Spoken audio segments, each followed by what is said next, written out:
that the situation that I'm in, some of them, it wasn't their fault that they was in it, but there must be a confession that, hey, I've been in it, I've done it, now I want to do better. Then have them to embrace and accept change, because it's hard for them to embrace and accept change if we don't give them a positive outlet for that. And we was talking about providing jobs for some of them. Most youth don't have jobs. They want to make money. And they're not going to give up what they're doing, from aggravated robbery to burglary to selling drugs or gangbanging, unless they have some means to be able to provide for their families. Because some of them in a household where their mama and their daddy locked up in the penitentiary, and grandmama is taking care of them. So in order to reclaim them, we got to understand them. Not only do we understand them, but we got to change our mindset in order to change theirs. Reverend, what we're going to do during this last minute or so is to wait, and when we come back after this commercial break, to give you an opportunity to make some statements. But I think that this is essentially what we want to try to do,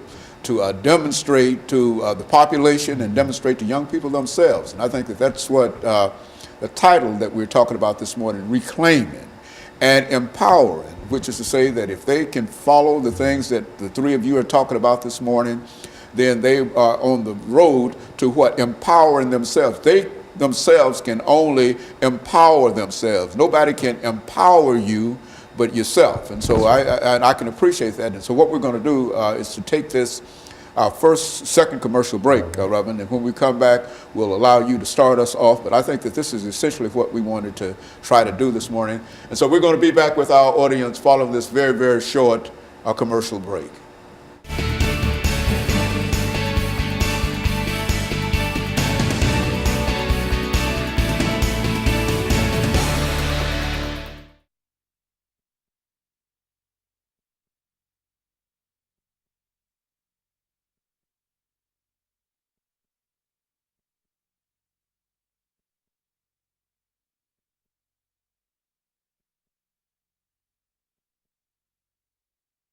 Nobody can reclaim you but yourself. You see, but you got to have somebody that can guide you toward. You got to be willing.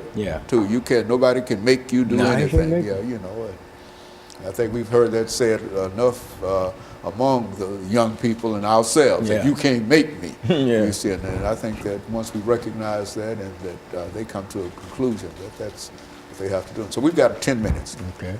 And so when we come back, we want you to take a big part of this first segment to start talking about something. And then we're going to go to Reverend Campbell, and he'll have about a couple of minutes. And then Reverend Williams will have a couple of minutes, and then we'll be able to wrap it up for 10 minutes. That'll work. Well, this is good information. I think y'all are doing good things. I like those shirts, too. Gangs and not gangsters. Gentlemen and not gangsters. Yeah, that's good. Is this the same program y'all had, Reverend Williams, when you were here the last time? We actually, no. We've been doing outreach, but this is a different aspect of it. Yes. Okay, we have 10 minutes.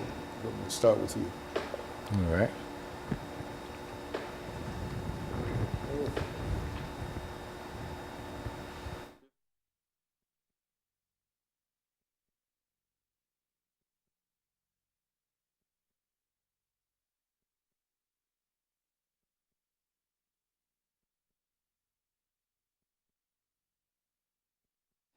Thank you, and welcome back to the final segment of the show for today. We're talking to Pastor Walker, Reverend Campbell, and Reverend Williams in reference to reclaiming and empowering youth through interactive ministry, and each has already given us some information in reference to what we ought to do. And now, Pastor, let's see if we might be able to summarize during this last segment to speak directly to our young people to make them understand why what we're doing here is important for them.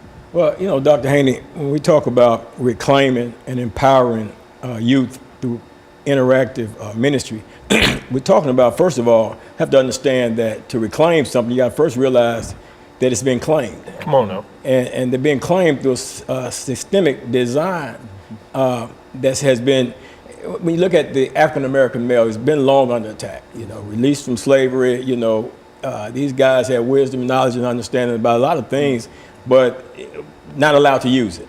And there's been a design that goes all the way back to the end. But now when you think about claiming somebody, you think about ownership. You think about it in terms of ownership. So if I can dictate, if I can control your thinking, then I can dictate your behavior. So and a lot of times you mention the music, and people will just kind of wave you off and man, the music is so innocent, but it's not. The Bible tells us, be careful what you hear. That's right. And then it also tells us, be careful how you hear.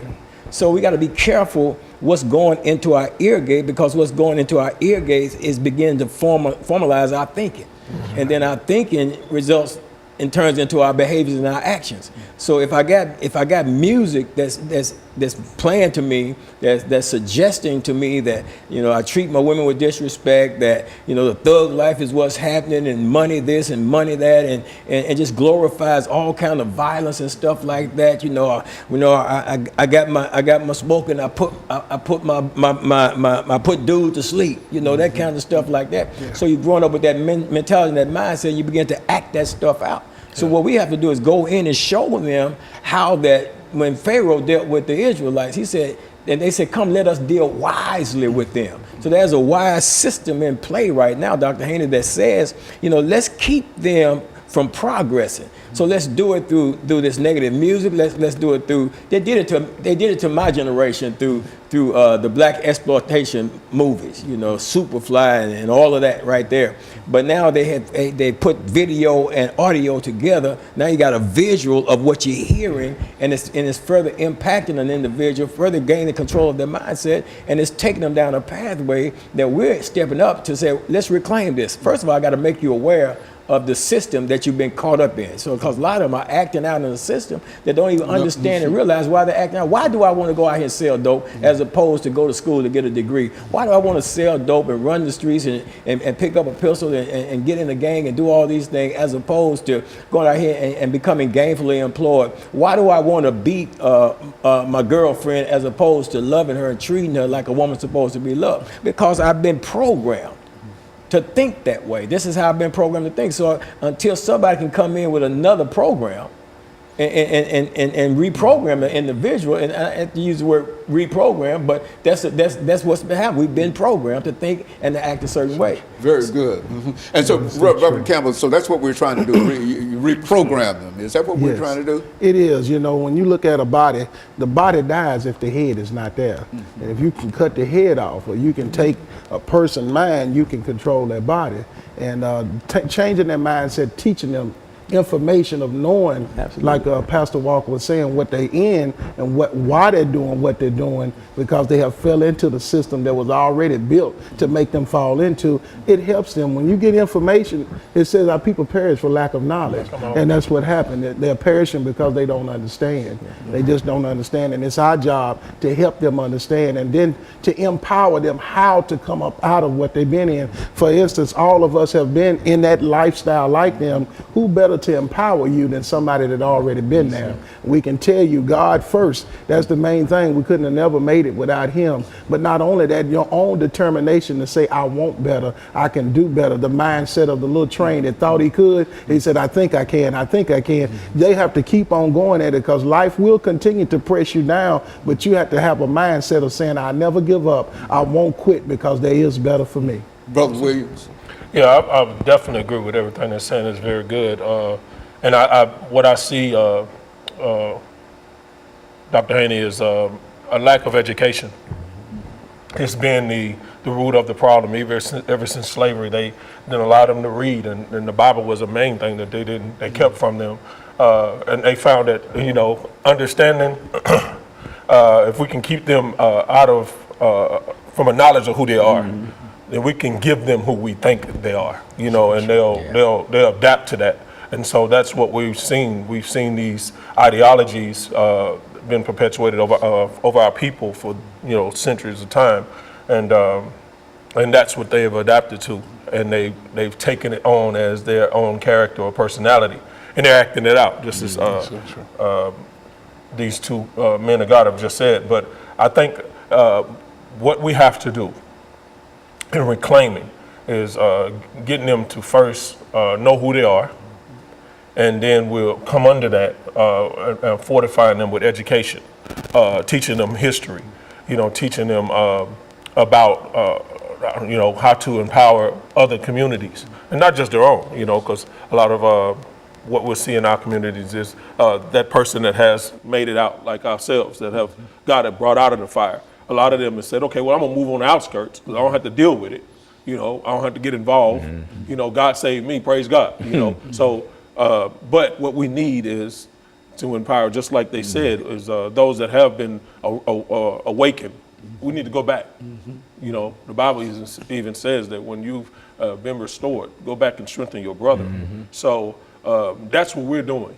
And we need people to band with us. We need people to band with us to help empower and educate and to reclaim our young men. Reverend, what kind of support do you think you're finding among the general population for what you're doing? Well, what we see is a lot of candle burnings, and that's about it. In a lot of situations, you see a lot of candle burnings when what we need is people to be more interactive. When we talk about interactive ministry, we're not talking about going out getting some young men to come to church so they can hear us preach. That's right. And we're not talking about that. We're talking about interactive ministry. And to minister means to serve. We got to find out what their needs are and then help serve them in a way where we can help meet those needs. And then if those needs are something that's really negative, then we got to show them a way to get around it, and that's when the empowerment part comes in.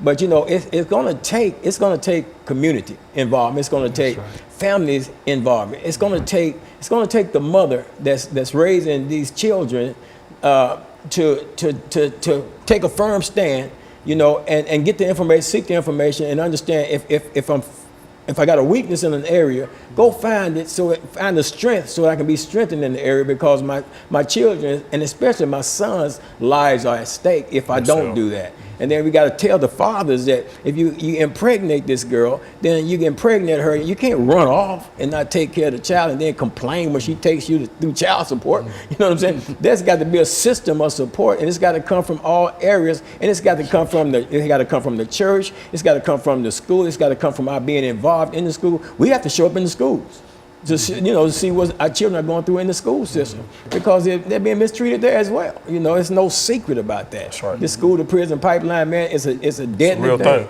It's definitely real, and our people are suffering from it. And and people say, you talk about the knowledge part, Pastor Bishop, and it's our people perish for a lack of knowledge, but we were taught what you don't know won't hurt you, but what you don't know is destroying us. Yes. So the power comes in when we tell somebody, like Mr. Williams said, who they are, then that gives them power to move forward into the greater things in life that God has designed and purpose for us to do. Because for many years of our lives, I'm sure, I know I did, I didn't know who I was. Brother Kevin, the last statements here. It's so true of coming together. That's the biggest thing. And then for organizations, some organizations don't know that is in the trenches trying to help. They don't have the information because others keep information from them. Everybody got to be willing to pour into each other and to help each other with information. We might be reaching them one way, but we need to also help provide a job for them. And we need people to share that kind of information. And let me thank the three of you, Pastor Walker and Reverend Campbell and Reverend Williams, for coming by and bringing that excellent information. And I think that if we simply sort of follow things and pay attention to what you're saying, I think that we might be able to move. And let me, of course, encourage our audience to tune in again next week for another informative edition of Comments. Thank you and good morning.